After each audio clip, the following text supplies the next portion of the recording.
Hi, I'm Sarah Haverstick, safety advocate for Evenflo. Congratulations on your new Shyft DualRide infant car seat and stroller combo. You're going to love shifting from backseat to the street. From hospital to home, Shyft DualRide is there for all of your baby's first adventures. Today, I'm going to show you how to install the Shyft DualRide infant car seat and stroller combo with the anti-rebound base using the lower anchors. Let's start.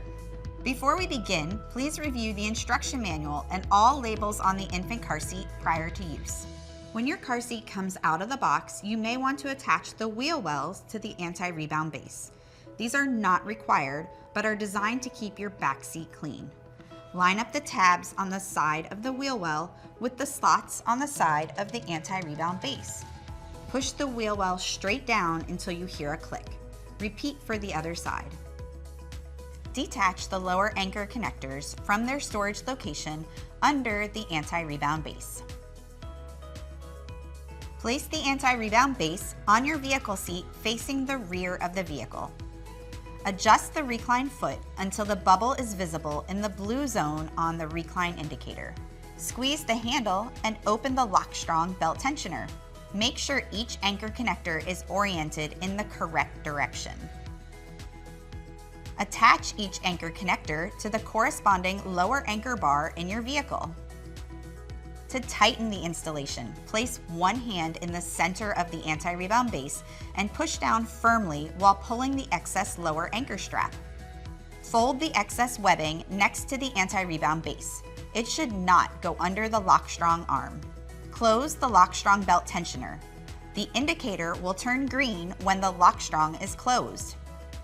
Remember, the LATCH is designed to make installation easier by helping to tighten the belt system for you. If you are having trouble closing the LATCH, you may need to loosen the installation a little bit and try again. To check for tightness, grab the car seat at the belt path, which is where you have it installed. It should not move more than 1 inch from side to side or front to back.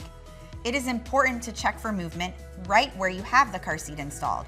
For rear facing, that will be near your child's feet and not at their head.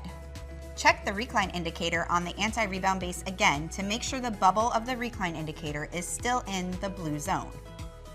Finally, you can attach the carrier to the anti-rebound base. Guide the carrier into the anti-rebound base so that the wheels sit in the wheel wells. Confirm the carrier is locked into the anti-rebound base by lifting up on the infant carrier handle. You're all set. If you need further assistance, please call ParentLink customer service for real-time chat support and free live video installation service. Look for ParentLink at evenflo.com.